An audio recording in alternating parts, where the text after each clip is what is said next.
Morning everyone. आज हम लोग आयत के बारे में जानेंगे और पूरा कॉन्सेप्ट जानते हैं हम लोग रेक्टेंगल के बारे में कि आयत क्या होता है ना। तो हम लोग शुरू करते हैं आयत के बारे में। आयत क्या होता है? आयत को अंग्रेजी में बोला जाता है रेक्टेंगल। आयत को अंग्रेजी में बोला जाता है रेक्टेंगल, है ना। तो देखना है हम लोग को आयत, पहले छापते हैं आयत क्या।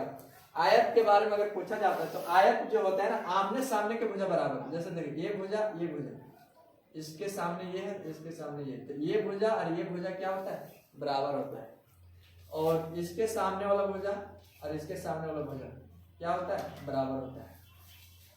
तो आमने सामने का भुजा बराबर होता है और इसका विकर्ण भी बराबर होता है, एक दूसरे को समद्विभाजित करते हैं। जैसे एक विकर्ण यहाँ और एक विकर्ण हो गया यहाँ।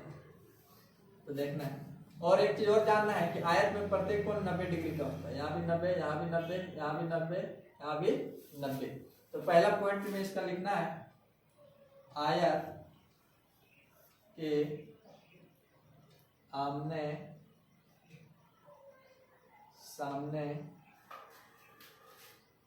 के भुजाएं बराबर व समांतर होती है।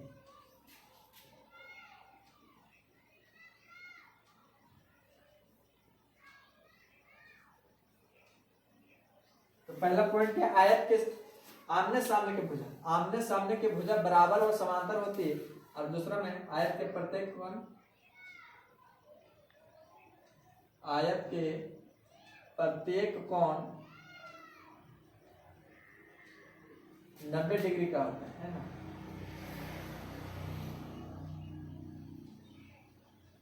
प्रत्येक कोण 90 डिग्री का होता है। तीसरा पॉइंट में ये जानना है, आयत के विकर्ण बराबर व एक दूसरे को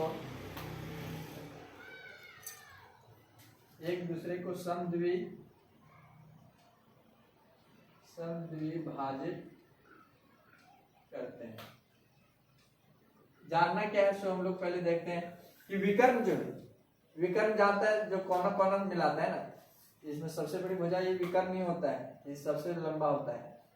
तो विकर्ण जो होता है ना समद्विभाजित, मतलब यहाँ जो एक विकर्ण यहाँ आया, एक विकर्ण ये गया। जैसे इसका नाम रख देते हैं ये बी सी डी। तो एक विकर्ण हो गया ए सी, एक विकर्ण हो गया बी डी। तो दोनों जो यहाँ कट मिल रहे हैं, यहाँ जो मिल रहे हैं, यहाँ मान रख देते हैं इसका नाम वो। तो ए वो बराबर हो जाएगा वो सी, और यहाँ बी वो बराबर हो जाएगा ओ डी, है ना। तो आयत के विकर्ण बराबर व एक दूसरे को समद्विभाजित करते हैं ना। तो अब हम लोग फार्मूला जानते हैं इसके बारे में।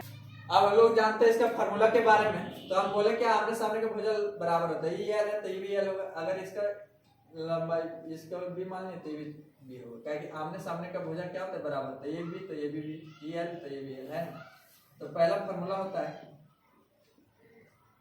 आयत का क्षेत्रफल बराबर लंबाई गुणे चौड़ाई। इसको एल गुणे बी भी लिख देता है, एल गुणे बी। एल का मतलब होता है लेंथ, लेंथ का मतलब होता है लंबाई। अब बी का मतलब होता है ब्रेथ, ब्रेथ का मतलब होता है चौड़ाई। इसलिए लेंथ को एल से डिनोट किया जाता है, ब्रेथ को बी से, लंबाई को एल से, चौड़ाई को बी से, है ना। तो याद रखना एल गुणे बी, एल का मतलब लंबाई, बी का मतलब चौड़ाई।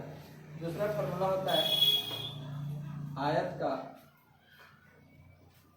परिमाप बराबर, तो 2 ब्रैकेट एल प्लस बी, मतलब 2 ब्रैकेट लंबाई प्लस चौड़ाई।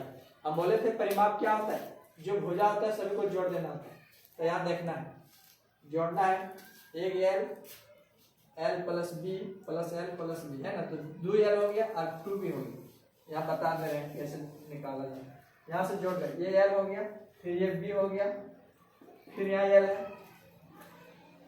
और यहाँ फिर बी।